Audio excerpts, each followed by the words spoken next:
Знаете, какие животные обладают суперсилой регенерации? Если нет, то вот некоторые из них. Аксолотль. Эта милая амфибия может восстанавливать не только хвост, но и конечности, органы, даже части мозга. Морская звезда потеряла луч. Не проблема. Через некоторое время у нее вырастет новый. Плоский червь – планария. Если его разрезать пополам, обе части могут регенерировать в полноценные организмы. Удивительно.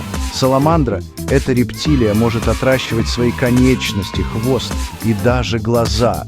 Осьминог. Если он потеряет щупальце, то легко отрастит новое, причем с полной функциональностью. Природа – настоящий мастер по восстановлению.